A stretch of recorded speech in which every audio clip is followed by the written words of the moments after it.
story I'm looking forward to reading in a jar, which I wrote and illustrated. In a jar. Llewellyn was a collector. He collected things in jars. When he held a jar and peered inside, Llewellyn remembered all the wonderful things he had seen and done. He collected small, ordinary things like buttercups, feathers, and heart-shaped stones. One night, the sunset painted the sky the color of tart cherry syrup. Llewellyn ventured down to the shore with as many jars as he could carry.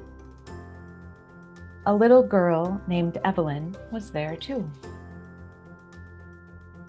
Llewellyn scooped that cherry light into his jars, and when he was done, he gave one to Evelyn.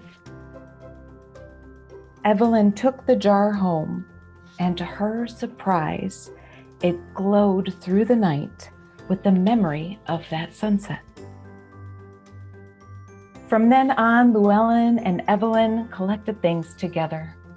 They collected things hard to hold, like rainbows, the sound of the ocean, and the wind just before snow falls.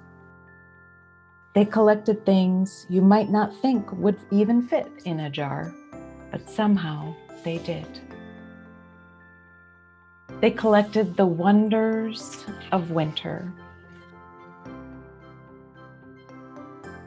the newness of spring, and the long days and shadows of summer. Over time, their jars filled the walls of Llewellyn's house. But one day, Evelyn had sad news. Her family was moving to a new town. Too soon, it was time to say goodbye.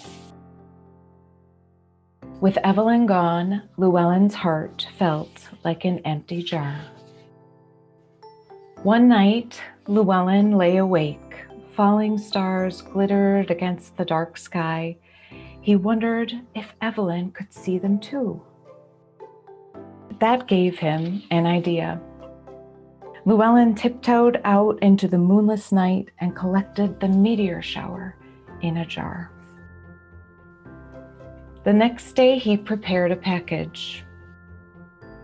When the box arrived and Evelyn opened the jar, the stars in the night sky fell around her. Evelyn knew just what to do. She collected the sounds, the crowds, and the bright night lights of her new home and sent them all to Llewellyn. And so, when the golden leaves of autumn began to fall once again, Llewellyn set out to collect a jarful for Evelyn. A little boy named Max was there too. Luckily, Llewellyn had brought an extra jar. The end.